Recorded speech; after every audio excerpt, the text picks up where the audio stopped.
Yes, thank you, Anna, for the introduction. Yeah, Joe Ikley, Extension Weed Scientist.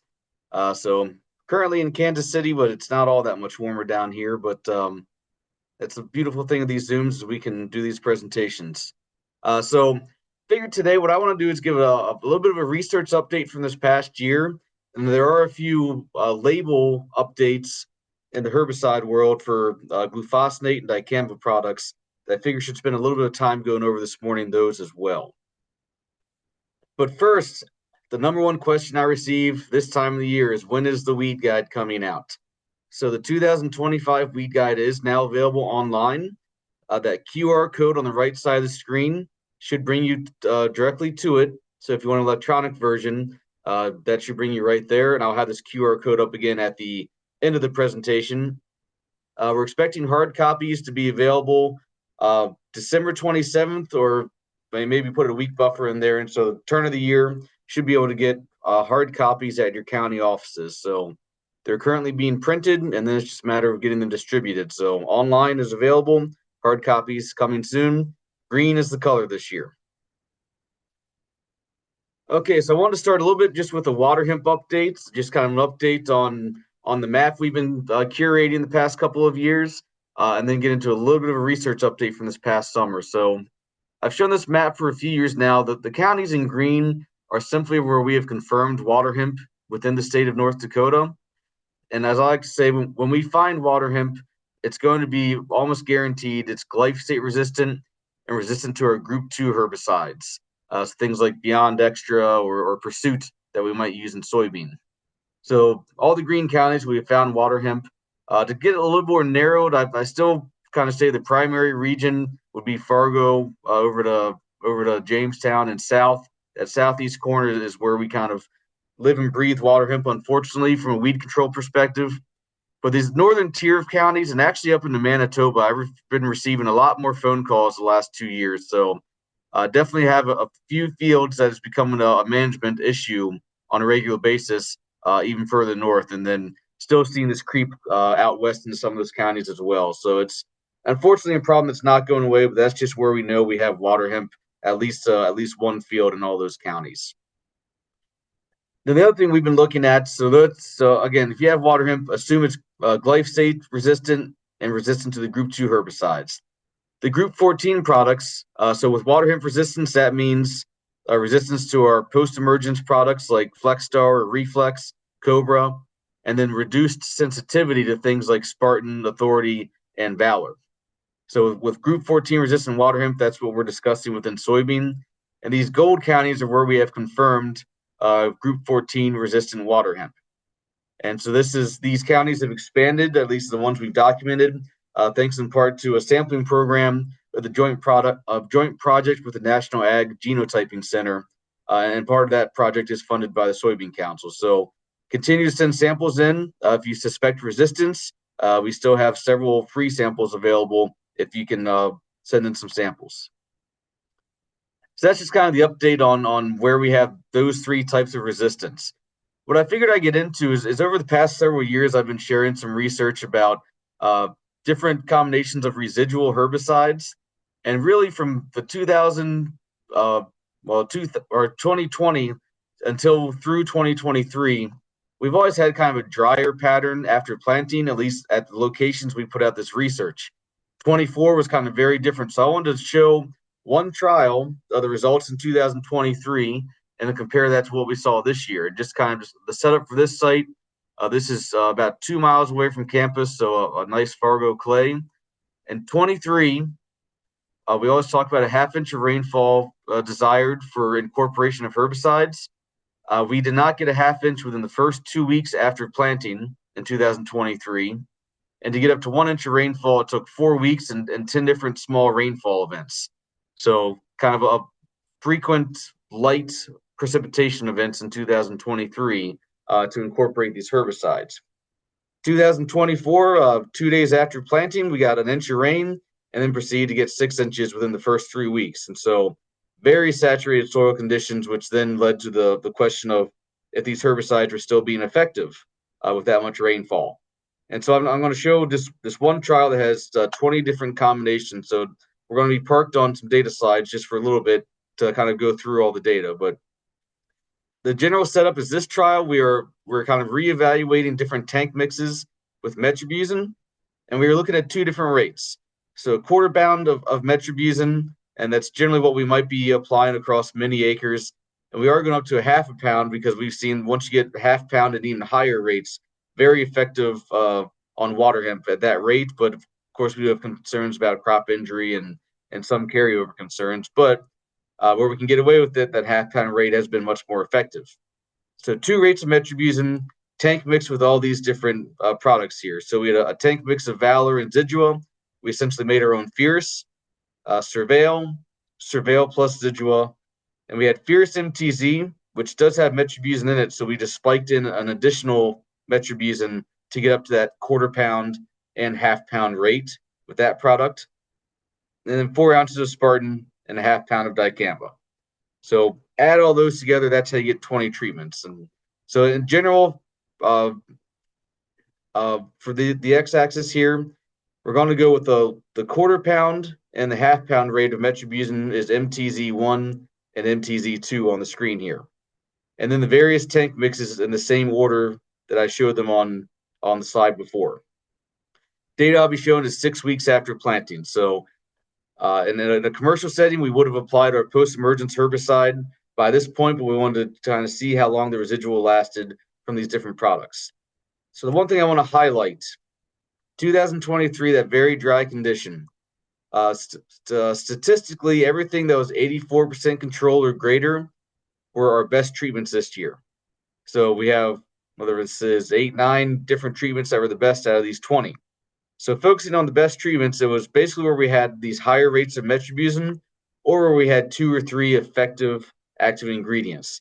So Surveil, we've got the flumioxazin in there, plus Residual, 2 effective active ingredients, plus metribuzin, so 3 in that program.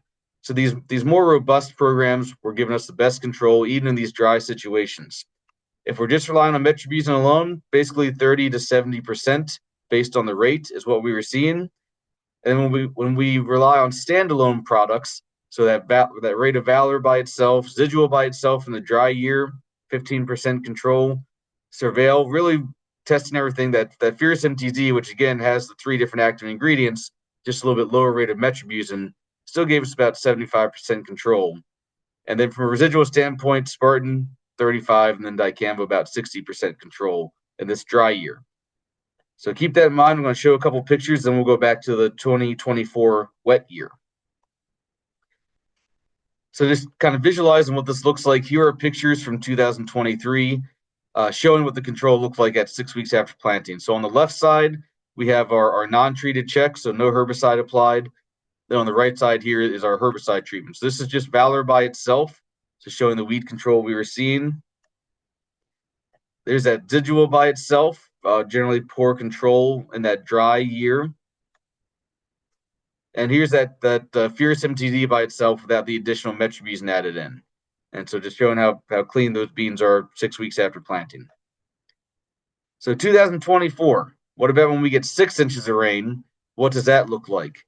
And the trends are more or less the same. There's going to be a few differences I do want to point out. So many of the same treatments. This box again represents the best treatments. We're still the better performing treatments. Metribuzin by itself at a 1.25 pound in 2023 was about 31 and 71, so 33 and 78, kind of the same ballpark, even in the wet year at this site. Dicamba is the one that's is the different story, very water-soluble herbicide. And so with that amount of rainfall, no surprise that it, through combinations of leaching and degradation, was not very active on weed control in this very wet situation. Did see a little bit better control out of Spartan when we had these high rainfall environments. And the one that I do like to point out is Residual in this case. So the dry year, about 15% control, 85, 86% control in this very wet year. So you'll hear us talk about Residual throughout the winter. We're looking at it more for wild oat control and small grains. And generally, this is a product that needs quite a bit of moisture to be fully incorporated. And so if this was a product that was out there in these wet conditions, almost ideal for that active ingredient. But the main take home I do want to point out is whether it was that very dry pattern or the wet year, when we're getting into 2 or 3 effective active ingredients, in both cases, in the situations of the weather patterns of the 2 years, those were still our best treatments. So from a residual standpoint, uh, basically all the recommendations still hold up, whether we had an extreme wet environment or a dry one, that we want these 2 to 3 effective active ingredients when we're going after something like water hemp, that the post-emergence options are becoming just more and more limited due to resistance. So one other trial from this year I wanted to show, we did have a trial out where we looked at the 4 different group 15 herbicides that we can use in soybean. And again, this is just 2024 data, so these all got 6 inches of rain within the first 3 weeks after planting. And I'm just showing here the gold bars now are the results 6 weeks after planting. The green bars are 8 weeks after planting. General layout is we had 3¼ ounces residual on the left, 21 ounces of dual, 14 outlook, and a quart and a half of warrant. And I did not add the stats to this slide, but residual and warrant at both rating timings were the two best treatments. Statistically as well, they were similar, and they were both better than dual and outlook, which were both similar statistically. So basically the far left and the far right bar were the best treatments in this very wet pattern when we just had that group 15 product out by itself. So I figured I'd show that additional data from this year on residual products. Now, focusing on post-emergence products, for water hemp, we've really been relying on the newer soybean technologies, the Liberty Link and List extend soybeans for control. So I have not added 2024 data to this data set yet. But I want to show from a 5-year period of 2019 to 2023, I took every instance where we applied glufosinate and List 1, the tank mix of those 2 products, or dicamba to water hemp. We were always applying it to 3 to 4 inch tall water hemp. We did this over 500 times. And I also did split it out further. About 330 times is when we had no residual herbicide. We just basically planted, let the water hemp get to 3 inches, then sprayed. And then 178 times is when we had some sort of residual, and I don't care which product it was, just a residual herbicide, and then came back when the water hemp that escaped that treatment was 3 to 4 inches tall, and applied these different treatments. So what I'm showing here is just kind of the range of data that we evaluated over that 5-year period. And the 2024 data will be pretty similar as well once I get that incorporated into this graph. But for this graph, we have on the x-axis the glufosinate or Liberty, 2,4-D, the tank mix, and then dicamba. The number at the top is the average weed control that we were seeing out of these products. So 80% on average for glufosinate, 74 for 2,4-D, 94% on average for the tank mix, and then 61 for the dicamba products. The whiskers here on this box and whisker plot are the minimum and maximum observations. So even though on average we've got 80% control of glufosinate, we did see as low as 40% and as high as 100. And this was when we only applied a post-emergence herbicide, did not have that residual down. So just kind of showing here the fact that we can get some pretty good control, but it can be variable when we don't have that residual herbicide down. When we followed a pre, these bars and whiskers got a lot tighter. On average now, we had 90, 97, 99, and 85% control. And the minimum we saw out of anything was 80% with dicamba over here, but generally 85% with glufosinate, 90, and then basically near complete control every time we have this tank mix of glufosinate and 2,4-D following a residual product. So again, showing that the residuals also are helping us with our post-emergence applications. So with the remaining 5 minutes or so that I have, I did want to talk about a few updates. So for glufosinate, we have 2 new products in the weed guide this year I wanted to bring your attention to. The first one is Liberty Ultra, and you've probably heard about this product, new product from BASF. You might hear it called a concentrated version of glufosinate. That's not quite correct. It's kind of like the dual and dual magnum formulations. So when we have dual magnum, we talk about S-metolachlor. That's the active isomer of metolachlor. Same thing with glufosinate. So you'll hear it either as L-glufosinate or glufosinate P. that's the active isomer of glufosinate. So through the manufacturing process, able to resolve the isomer, get a more concentrated formulation of glufosinate P. The end result for us is that we're using lower use rates to get the same amount of herbicidal activity. So the weed guide, we've got 24 to 29 fluid ounces is our recommended rates for Liberty Ultra. The label does allow us to go a little bit lower than 24, but we'd like to see that 24 on the minimum. And the other product, I don't know what kind of market share it will get, but Zalo is new to the market, and that's a premixture of glufosinate and quizalofop, which is a Sure 2. So for those curious in Zalo, I just wanted to show if our use rate is 32 fluid ounces, this little graph here is from the Zalo label, and I just did the calculations that if we do 32 fluid ounces of Zalo, that gets us about 31 ounces of Liberty 280 and a little over 8 ounces of Assura 2. So basically, it's a premixed product that we're going after both broadleaf and better grass control is why that product was brought to market. But the Liberty Ultra label is the one I really want to spend some time on. Going to skip over this pretty quickly. This is just a conversion chart that's on the Liberty Ultra label, basically telling you if you use Liberty Ultra at a certain rate, how much glufosinate active ingredient are you getting out of that. And so I just highlighted the 24-ounce rate to show that we get about 0.66 pounds, which is actually closer to 36 fluid ounces of Liberty. But that is our recommended use rate, and the one we tested for Liberty Ultra is 24 fluid ounces. The other reason I want to bring this up is Liberty Ultra is the first herbicide we've seen go through the EPA's herbicide strategy. So there's going to be a few additional things on the label for Liberty Ultra, and these are going to be terms we're going to have to become comfortable with because as every new product gets registered, as all of our old products become re-registered, we're going to see similar language. So on the Liberty Ultra label, the first one is in section 9. It's called mandatory spray drift management. We're going to see similar language on every herbicide label coming out. So talking about downwind buffer distances. All things considered, more favorable than I thought this was going to be when the label came out. So if we're making a ground application of Liberty Ultra, we need a 10-foot downwind buffer.